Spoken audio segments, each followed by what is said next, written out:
শাসা উপজেলার কায়বা ইউনিয়নের রাড়িপুকুর গ্রামে তাসলিম জুবাইয়ের একটি দুম্বার খামার গড়ে উঠেছে এবং সেখানে একজন সফল উদ্যোক্তা হিসেবে সেখানে প্রায় 40টা দুম্বা লালন পালন করছেন এবং দুম্বা নিয়মিতভাবে এখানে বাচ্চা প্রদান করছে।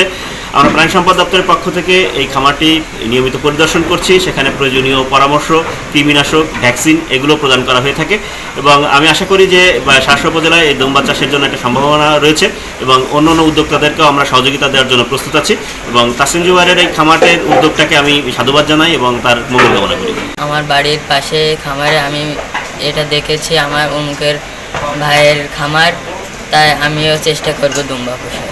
দুম্বা 7টার থেকে বর্তমান বাজারে আপনার 40টা এই পর্যন্ত দাঁড়াইছে। আশা করি আপনার এখানে বেশ বেশি গরু আছে, তো এখানে আমি কাজ করি, এখানে এদের সাথে সময় কাটাতে বেশ সুন্দরও লাগে। যার যাক দুম্বা চাষটা আপনার মরুভূমি, আমাদের বাংলাদেশে জিনিসটা আইছে আপনার অনলাইনে, এগুলো আমার জুবাইর দেখি এখানে জিনিসটা এখানে নিই, তারপরে যোগাযোগের আমাদের বেতন দেয়। আশা করি ইনশাল্লাহ এতে আমার পরিবার সহ আমাদের চলে যায়। আমাদের এখানে এখন দুম্বার চাষ হচ্ছে, আদর্শত দুম্বা আছে আমাদের এখানে, এই চাষ করা হচ্ছে। এখন দেখা যাচ্ছে তার অনেক লাভবান, কিন্তু এগুলো দেখা যেত আগে সৌদিতে, এখন আমাদের এখানে চাষ হচ্ছে।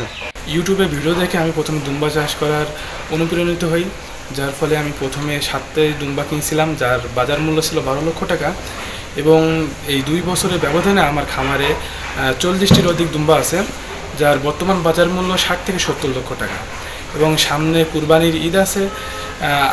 আমি চাচ্ছি যে কুরবানির ঈদে যেহেতু দুম্বার একটু চাহিদা আছে, অনেক চাহিদা আছে, যার ফলে কুরবানির ঈদ দুম্বা বেচে আমি এই ব্যবসায় লাভবান হব।